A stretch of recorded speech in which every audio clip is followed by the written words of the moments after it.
Bismillahirrahmanirrahim. Assalamualaikum warahmatullahi ta'ala wabarakatuh.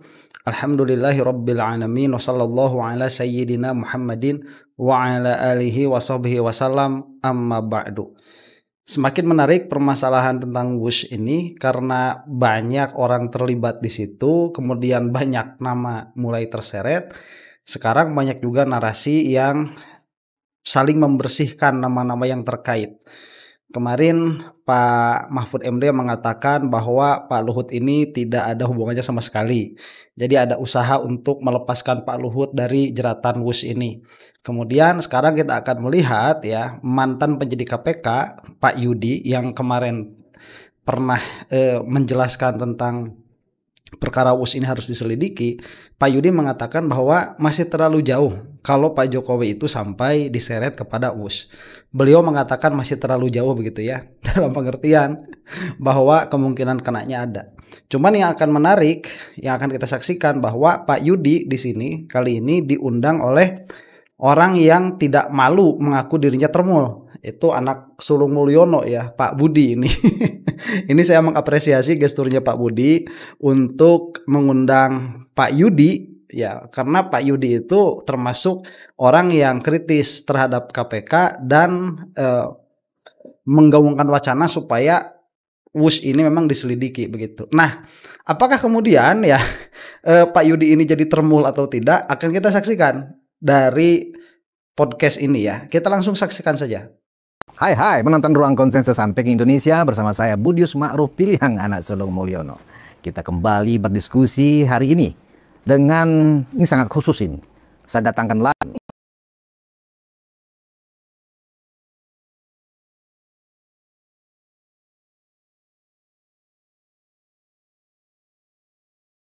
sekarang ini kan lagi rame nih. Ya, entah ini kasus hukum, betul, entah political hukum, kita masih meraba-raba semuanya, ya kan?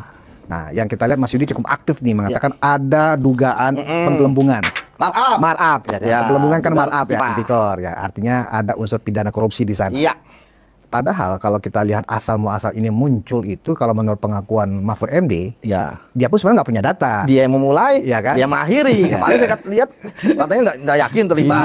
Sebagian gimana? Nah, orang maksudnya udah pada sprint, tiba-tiba tidak mendadak itu kan? Kayaknya Mahfud MD kayak antara maju mundur gitu ya. Nah, dia begini. Semula kan Mahfud MD yang paling getol nih, yang berteriak. Tapi kemudian ketika didesak media, saya nggak punya data, saya hanya menonton sebuah diskusi di sebuah televisi yang narasumbernya Agus Pambagio dan Antoni Budiawan, kan? Dan mereka kedua-duanya menceritakan bahwa ada dugaan penggelembungan. Saya siap dipanggil KPK, kalau toh saya dipanggil KPK, saya hanya menjelaskan itu. Yang pegang data, yang menganalisis adalah dua orang yang menjadi narasumber di televisi itu. Nah, kalau menurut Mas Yudi, setelah hampir seminggu lah lebih kurang ya, bisa diceritakan nggak ini sebenarnya apa yang terjadi dengan WUSH ini? Karena statement awalnya kan dari Menteri Keuangan Purbaya bahwa beliau tidak mau membayar utang itu, ya kan gitu. Itu kan urusan dan antara. Silakan Mas Yudi. Sebentar ya. Nah, ini kita akan melihat dulu begini.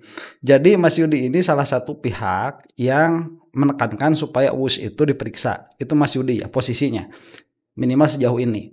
Kemudian Pak Budi, Pak Antoni ya dengan Pak Agus Pambagio itu adalah orang yang memang mereka itu berani berbicara dan mereka itu tahu seluk-beluknya karena beliau berdua ini masuk terlibat di dalam WUSH itu, di dalam pengambilan kebijakannya begitu ya. Warawiri ke Pak Jokowi dan lain sebagainya. Di lain pihak Pak Mahfud MD ini sebagai pemantik. Nah, cuman setelah berjalannya waktu Pak Mahfud MD ini memang seperti mengendor begitu ya, yang mana menjadikan sepertinya Pak Yudi juga agak kurang tenaga, mengendor juga pada akhirnya. Nah, yang mana kita melihat akhirnya tinggal dua ini bagi saya begitu, yang melihatnya tinggal dua orang ini, Pak Antoni Budiawan dengan Pak Agus Pambagio, tinggal dua orang ini. Nah, bagaimana nih sekarang analisanya Pak Yudi mantan penyidik KPK ini terhadap permasalahan WUSH? Ini saya jadi lucu kalau permasalahan politik itu orang-orang yang bermain politik itu memang sepertinya tidak memiliki integritas ya. Berhati-hatilah kita ya orang yang tidak masuk politik praktis itu. Kita akan lanjutkan dulu. Ya, jadi memang harus dipisahkan ya antara proses hukum di KPK dan itu kewenangan saya, ya kan? Kalau ngomong itu ya kan, tapi kalau masalah yang orang-orang nyeret-nyeret Pak Jokowi ya terserah saja mereka. Iya betul, gitu kan. Saya harus mendidikan pada konteks hukum, betul, bukan politik. Betul. Ya. Nah, kalau dari sisi bahwa kemudian ada Pak Prof Mahfud, istilahnya padahal Prof Mahfud kan orang hukum ya. Artinya kan kalau itu kan dia diauditu, ya kan saksi katanya. Ya kan, dia mengatakan si Antonius Budiawan sama Bang Megio gitu kan. Nah, tapi kan kalau saya melihatnya sebenarnya bukan di mereka. Ini kan KPK sudah melakukan penyelidikan dari Oktober, dari awal tahun gitu kan. Jadi kalau ini kan kalau yang ini kan ramenya karena Pak Purdaya tiba-tiba menyampaikan bahwa dia tidak mau pakai APBN. Ya memang menarik. Ya kan kenapa B2B tiba-tiba jadi APBN gitu kan, sehingga banyak persepsi dan sebagainya. Tapi lagi saya nggak mau masuk ke situ.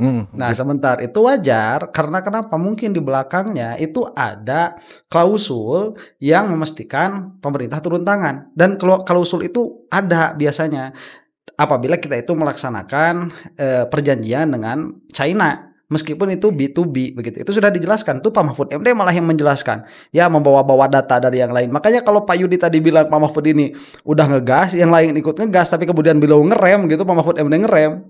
Ini jadi bingung semuanya. Makanya Pak Yudi itu mengatakan, saya dari hukum saja ya melihatnya itu.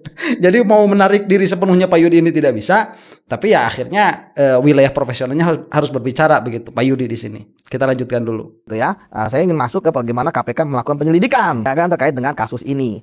Ketika artinya kemarin kan istilahnya KPK benar-benar nyimpen ya, bahwa ternyata mereka udah melakukan penyelidikan dari. Jadi seolah KPK itu belum ngapa-ngapain, jadi ngomong kalau ada data laporin ke kita, gitu kan. Kalau Mahfud kan, oh nggak mau dong, gitu kan. Nah, tapi kalau saya dipanggil mau. Tapi kan KPK nggak mungkin manggil Prof Mahfud karena dia bukan saksi. Malah lucu kalau KPK manggil Prof Mahfud. Iya. Ya kan, udah dia ternyata saksinya di audit tuh, karena dengar dari podcast yang lain ataupun berita yang lain, ya kan. Tapi disampaikan di podcast dia, ya. Nah, namun kedua, ya. Sebentar ya, permasalahannya itu memang perkataan KPK supaya Pak Mahfud MD itu melaporkan kepada KPK. Jadi kita lihat di sini ya, ada permainan politik di antara instansi dan partai politik. Ini politiknya sangat kuat sekali, seolah-olah saling tarik ulur begitu ya. Siapa yang mau memantik duluan begitu? Siapa yang mau all out main di sini? Belum kelihatan memang sampai saat ini. Juga dia kan bukan orang yang melihat, mendengar, dan mengalami. Jadi tidak bisa masuk kategori saksi ya. Kalau saksi, jadi benar KPK nggak manggil, walaupun dipancing ya. Tapi kalau saya dipanggil, ya kan saya mau ya. Tapi kan nggak mungkin. Kalau KPK manggil bodoh. Iya. Ya kan. Saya pikir teman-teman saya di KPK masih berintegritas. Oke, saya skip yang itu ya. Kayak kembali kepada bahwa KPK pun akhirnya mengumumkan mereka sudah melakukan penyelidikan dari awal tahun. Nah, masuk berarti ke substansi permasalahannya nih KPK. Yang lain-lain dilewat dulu ya. Ini murni dari segi hukum yang mau dikatakan oleh Pak Yudi ini. Si penyelidikan KPK, ini kalau kita bicara tentang ini senang saya. Penyelidikan itu kan KPK artinya ya sudah masuk fase berikutnya dari baik ketika itu menerima aduan ataupun juga proactive investigation ya. Artinya karena ada kasus yang menarik perhatian publik atau butuh segera cepat ditangani tanpa ada laporan ditangani, ya KPK kemudian melakukan verifikasi dan akhirnya masuk ke penyelidikan. Karena nggak semuanya kan laporan itu jadi masuk ke penyelidikan. Kalau ternyata zong gitu kan laporan, seperti banyak laporan tuh, ya kan, yang Kedumas itu ya Kedumas kan banyak tuh, oh kami mengadukan ini. Ya kalau misalnya ternyata nggak masuk ke penyelidikan, artinya tidak ada yang bisa dibawa KPK ke penyelidikan, baik peristiwa pidananya atau calon tersangkanya. Tapi kalau ada penyelidikan, maka tentu ada hipotesis KPK yang udah lebih serius, ya. Nah, namun di mana? Ini pertanyaan yang menarik, ya. Karena kalau KPK ketika dia penyelidikan memang bisa jadi dua. Ini naik ke penyidikan ketika ditemukan bukti permulaan yang cukup, ya kan? Atau yang kedua, ini dihentikan atau kalaupun diteruskan penegak hukum lain karena bukan kewenangan KPK. Nah, kalau kita bicara mengenai WUSH, ya tentu KPK pasti kita nggak usah ngajarin penyelidik KPK berenang gitu kan, karena mereka sudah tahu harus kemana. Biasanya pasti kalau proyek, apalagi proyek yang seperti ini kan, KPK tentu akan masuk dari perencanaan, pekerjaan dari awal sampai akhir dan kondisi post factum saat ini. Oke, sebentar. Nah, itu memang betul, KPK tidak perlu diajarkan melakukan penyelidikan dari mana. Tetapi KPK perlu ditekan oleh publik itu. Perlu adanya pressing terhadap KPK. Karena kita lihat sampai sekarang KPK itu kerjanya apa belum ada juga. Jadi kalau banyak pihak mengatakan ini masih pihaknya termul, ya wajar tuh KPK tuh ya.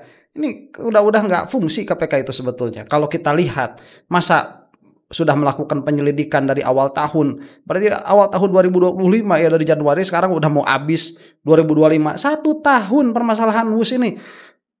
Kalau menurut KPK begitu ya, nggak selesai, berarti nggak becus. Artinya kita ngomongin dulu di perencanaan, tentu pasti penyelidik akan menelusuri ada atau tidaknya niat jahat, mens rea di dalam proyek ini. Ya, misalnya apakah pembiayaan itu yang berubah, ya kan? Atau sebenarnya bukan berubah, ini kan proposal. Ya kan, ada Jepang yang mengajukan proposal, Cina yang mengajukan proposal, Cina yang di ini. Nah, apakah ketika berubah dari Jepang ke Cina, ya itu kan ada sesuatu, kan itu ditelusuri. Dan itu kan perlu ada keterangan saksi kah? Ya kan? Karena kan kemudian apakah memang ada semacam landasan ilmiahnya? Pasti ada dong ketika kenapa milih Cina? Kenapa tidak milih itu pasti ada, ya kan? Tapi kan itu kebijakan. Ya itu harusnya ada, bukan pasti ada ya, harusnya ada. Yang mana kalau kita lihat kemarin Pak Jokowi tatkala mengeluarkan statement tentang WUS itu tidak dilakukan, ya penglihatan kita yang menonton, karena Pak Jokowi tidak membawa data sama sekali. Kalau ada seharusnya dibuka begitu. Memang seharusnya ada, ya pasti ada belum tentu. Makanya ini harus dilakukan penyelidikan. Adalah orang yang kebijakan tidak bisa dipidana. Misalnya, ya presiden kan kita ketika presiden menang, ya apapun dia ketika presiden mau bikin apa kek, proyek mercusuar kek, ataupun kemudian sekarang kebijakan misalnya pro kerakyatan, Koperasi Merah Putih, Mak MBG dan sebagainya, itu kan presiden. Kebijakan tidak bisa dipidana, ya, kecuali dibuktikan ada memang mens reanya, ada niat jahatnya di dalam pelaksanaan. Bukan kebijakannya. Tetapi kalau kebijakannya misalnya ternyata udah direncanakan untuk menguntungkan diri sendiri, orang lain dan suatu perusahaan, ya itu bisa. Cuma kan pembuktiannya pasti berat. Nggak pernah ada kasus-kasus terkait dengan proyek mercusuar itu sampai ke tingkat presiden misalnya. Ya kan? Pasti yang bermain adalah orang di bawahnya dia. Ya karena habis di situ, saling melindungi. Dan kita harus tahu bahwa salah satu politiknya Jokowi kenapa bisa sampai kuat seperti ini, itu politik birokrasi, ya saling menyandra satu sama lain. Itu yang harus kita tahu, harus kita lihat. Makanya kita lihat ini sangat bulat sekali permasalahannya. Padahal kalau memang KPK itu pure murni mau menyelesaikan permasalahan ini dari segi hukum, itu bisa diselesaikan. Ada atau tidak, kalau tidak ada ya tinggal putuskan, berarti tidak ada permasalahan. Kalau ada tinggal lanjutkan. Nah sekarang kalau 1 tahun ini ya diteruskan tidak, kemudian diputuskan tidak, berarti ada sesuatu di situ. Memang kalau misalkan kita melihat kebijakan dari segi kebijakan ya nggak bakalan bisa dipidana. Ya betul, kebijakan dari segi kebijakan kok, pembangunan ya, bukan yang lain. Kalau misalkan permasalahan nanti kesananya ada human rights dan lain sebagainya, itu bisa. Jadi tidak mutlak kebijakan itu, tidak bisa dipermasalahkan. Nah kebijakan di sini Pak Jokowi, apakah sedari awalnya ini sudah ada tadi niat untuk memperkaya diri sendiri atau korporasi atau memperkaya yang lain atau tidak begitu?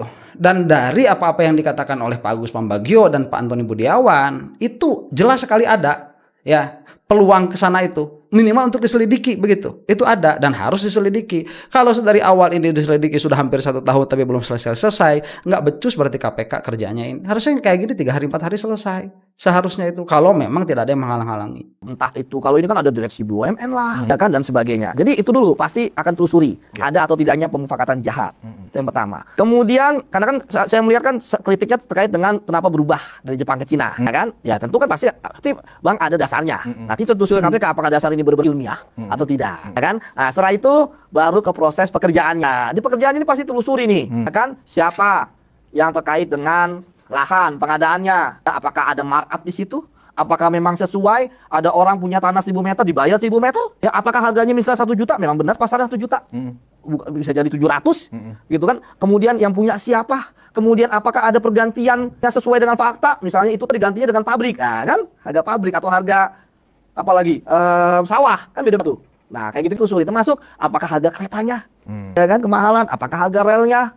Apakah mesin teknologinya? Apakah pembangunannya? Itu pasti telusuri. Dan terakhir ya tadi, ketika ini kemudian operasionalnya lebih besar dibandingkan dengan pendapatan, itu pasti telusuri. Saya pikir kita semua harusnya objektif. Dan sampai saat ini kan masih penyelidikan. Nah sebentar, itu sampai sini clear ya. Jadi Pak Yudi ini memang mengatakan bagaimana prosesnya KPK itu dari awal sampai akhir begitu. Yang harus dilakukan oleh KPK itu apa? Ya seabrek itu pekerjaan KPK untuk meneliti permasalahan ini. Jadi ini murni dari permasalahan acara ya, hukum acaranya bagaimana nih penyelidikan itu, dan itu dijelaskan oleh Pak Yudi dan saya kira sampai sini tidak ada permasalahan begitu ya. Beliau tidak masuk dalam wilayah politik apapun mengatakan Jokowi bersalah atau tidak. Pak Yudi tidak mengatakan hal itu, jadi clear dalam hal ini menurut saya.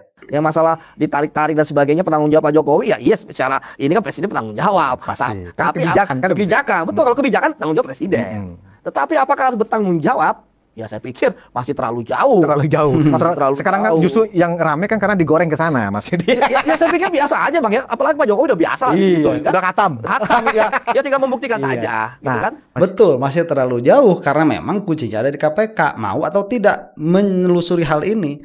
Kalau terlalu jauh ya berarti bisa mendekat dan pada akhirnya bisa kena begitu. Ini yang dikatakan. Jadi Pak Yudi tidak menutup sama sekali kemungkinan bahwa Pak Jokowi memang bertanggung jawab di dalam permasalahan WUS ini. Kalau kita masyarakat ya melihat, saya lah minimal, saya tidak menjadi juru bicara siapapun. Kalau saya melihatnya begini, permasalahan di zaman Jokowi itu terlalu banyak. Jadi ya kalau misalkan Jokowi pun tidak terlibat secara langsung di dalam permasalahan WUS ini, saya mengatakan jika Jokowi pun tidak terlibat dalam permasalahan WUS ini, dia itu terlibat dalam banyak sekali korupsi orang-orang yang berada di bawah pimpinannya Jokowi itu. Berarti tidak becus ngurus anak buah begitu, nggak becus ngurus eksekutif kalau begitu. Ini permasalahannya dua. Dari segi itu, apakah bisa diambil pertanggungjawaban atau tidak? Saya rasa kalau ada political will-nya bisa, ya. Karena ini nanti kelalaian dan lain sebagainya dari seorang pemimpin sehingga mengakibatkan kerugian negara. Ya, ratusan triliun atau bahkan bisa jadi ribuan triliun dalam waktu yang tidak sebentar begitu. Waktu kebijakannya 10 tahun, tapi waktu penanggulangan atau penanggungan utangnya atau kerugiannya itu bisa ratusan tahun ke depan.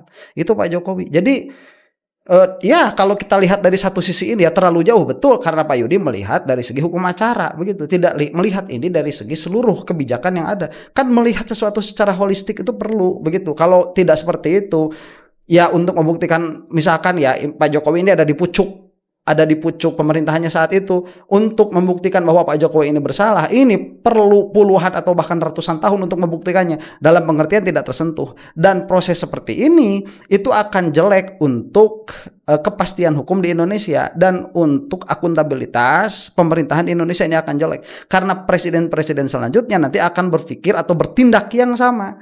Ya, Jokowi saja yang sudah jelas begitu kerugian negaranya berapa ratus triliun sampai berapa ratus tahun ke depan, nggak kena kok. Ini permasalahan bagi saya.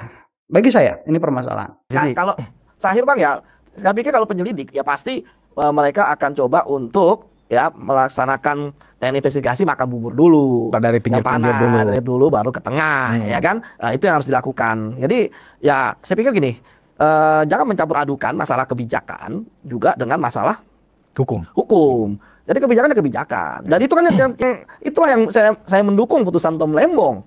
Ya ada polisi, karena Tom Lembong kebijakan. Maksud saya jangan sampai mendukung kebijakan Tom Lembong tiba-tiba untuk ini paling galak.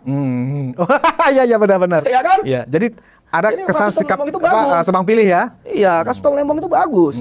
Ya, dan saya setuju itu nggak boleh kebijakan. Dan akhirnya kan memang abolisinya kan bisa dicerna kan begitu. Iya. Nah, Mas Yudi, kita Oke, sebentar ya. Ini misalkan kasus Tom Lembong ini pun kebijakan. Ya betul, tapi itu terjadi setelah adanya penyelidikan. Itu terjadi setelah adanya proses hukum. Nah, ini pun harus demikian. Jadi yang paling penting proses hukumnya dibuka dulu. Ya, sedari awal kalau saya mengatakan tidak ada kepentingan Jokowi ini dia dihukum atau tidak ada kepentingan. Tetapi yang harus menjadi fokus di sini, kita harus memastikan bahwa Jokowi ini tidak kebal hukum.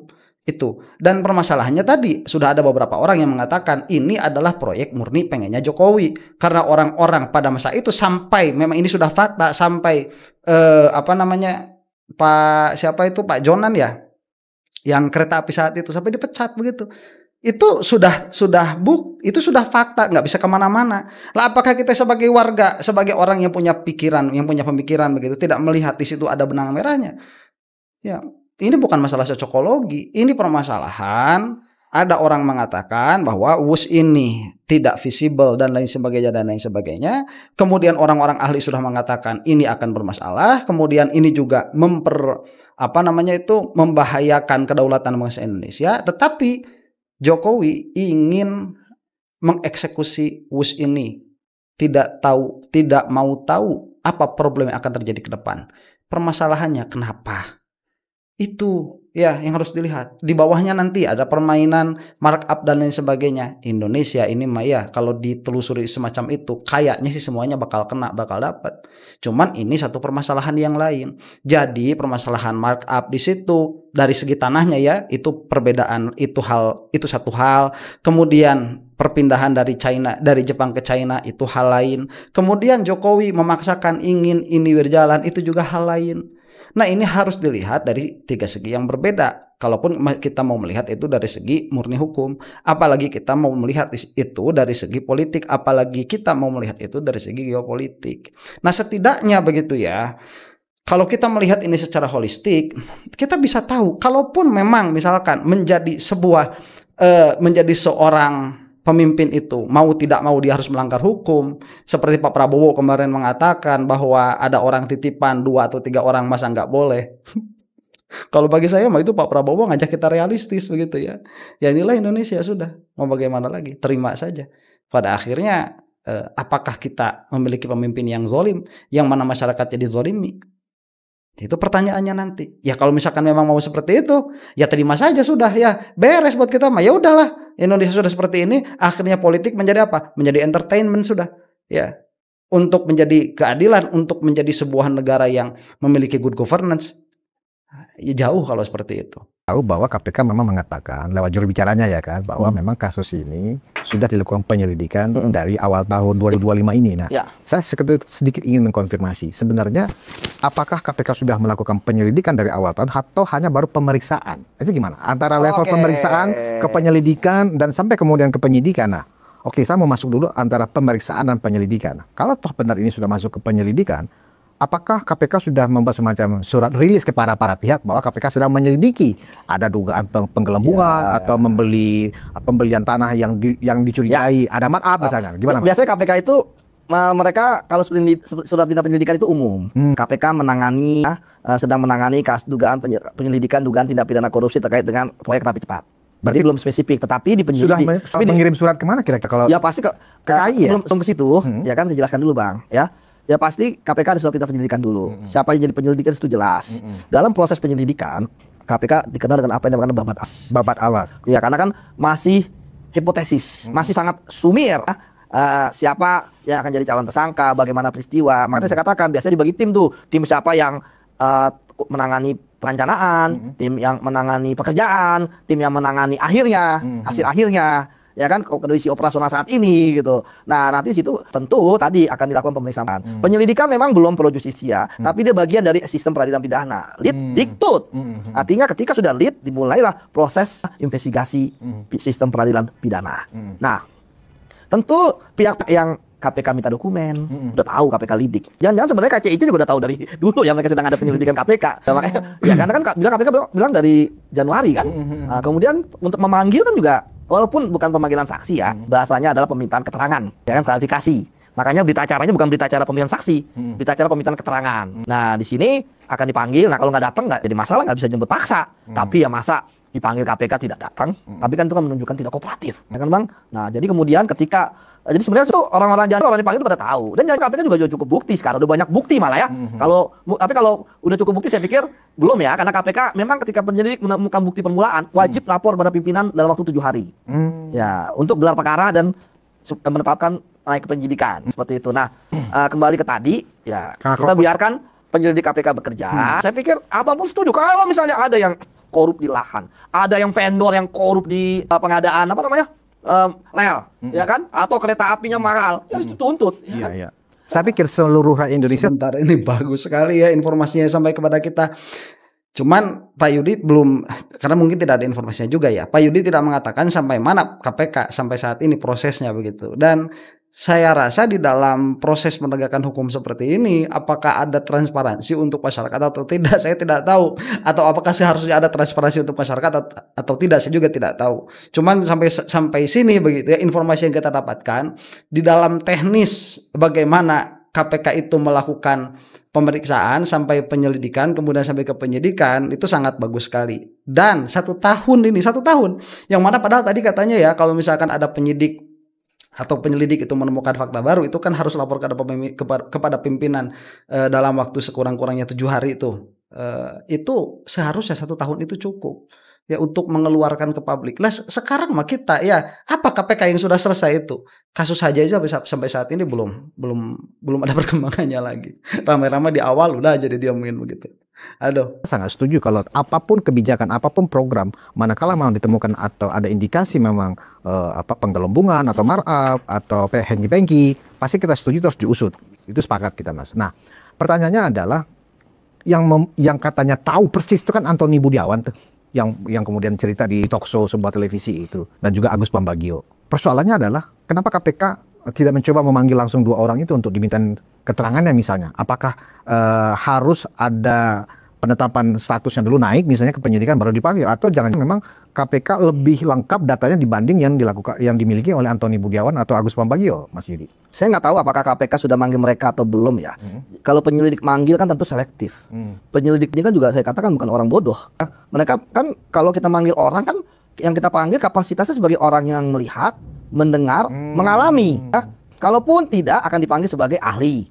Tapi kan sekali lagi itu tergantung KPK. Nah, kalau saya lihat kalau misalnya berdua ini nggak ngomong tentang mereka menjadi dipanggil oleh KPK untuk diminta keterangan kan pasti kalau dipanggil kan pasti mereka ngomong ya kan. Ya, saya nggak tahu apakah saat itu mereka kan sekarang kita belum tahu nih posisi kasus mereka saat itu sebagai apa. Yang tahu kan KPK. Nah, saat itu mereka itu apakah terlibat dalam proses ini, ada di dalam. Biasanya kan dipanggil itu ada dalam struktur. Atau kalau orang-orang BUMN itu tuh perkebunan, jasa marga, ya kan, Wika, apalagi KAI itu udah pasti dipanggil itu kan. Baik itu lidik, apa kalau nanti naik dik, ya kan udah pasti dipanggil. Ya, nah kalau sekarang kita nggak tahu nih. Ya. Sebentar ya, ini permasalahannya begini kalau lucunya KPK itu. KPK itu biasanya disatroni wartawan begitu ya, nggak lepas dari sorotan wartawan. Seperti kemarin lah misalkan waktu permasalahan haji kita kan tahu ya orang-orang yang warawiri KPK itu. Cuman dalam permasalahan WUS ini kok kita nggak tahu sama sekali, nggak ada orangnya. Padahal orang-orangnya juga kalau misalkan dikatakan orang-orang yang memiliki prestis ya di dalam perpolitikan Indonesia itu seharusnya juga ada gaungnya ke kita nih, pihak mana saja, misalkan tadi seperti KAI dan lain sebagainya, itu kan seharusnya ada tuh beritanya. Apalagi kalau sudah dilakukan katanya penyelidikan hampir 1 tahun dari awal tahun 2025, tetapi nggak ada. Waktu rame-rame aja rame-rame Pak Antoni sama Pak Agus Pambagio ditambah pemantik ya angin ada apa di situ, ada angin dari Mahfud MD, ini baru KPK keluar, ayo Pak Mahfud datang kepada kami. Kemudian KPK mengatakan ini sebetulnya sudah kami selidiki sejak awal tahun 2025 dan lain sebagainya. Kemudian orang-orang yang lain itu berkata, kemudian ada lagi counter perkataannya ya, seru saja kita melihatnya ya. Jadi ala kulli hal yang mau melihat podcastnya ini secara langsung silahkan, karena masih amat sangat panjang sekali ya, ini 47 menit tidak akan bisa kita saksikan dari awal sampai akhir. Cuman saya rasa begitu ya, ini Pak Yudi ini beliau saat ini sedang melihat murni dari segi penerapan hukum. Jadi dalam hal ini hukum acaranya, bagaimana KPK itu di dalam pemeriksaan sampai kepada penetapan tersangka misalkan begitu ya, tidak melihat dari sisi yang lain. Dan kalau misalkan ini pada akhirnya dikatakan oleh Termul bahwa Pak Jokowi tidak terlibat karena Pak Yudi pun mengatakan demikian, saya rasa Pak Yudi tidak mengatakan demikian ya. Beliau itu hanya murni menjelaskan ini dari segi hukumnya saja begitu. Kalau Pak Mahfud MD dari awal kita memang nggak bisa percaya penuh sama orang itu ya.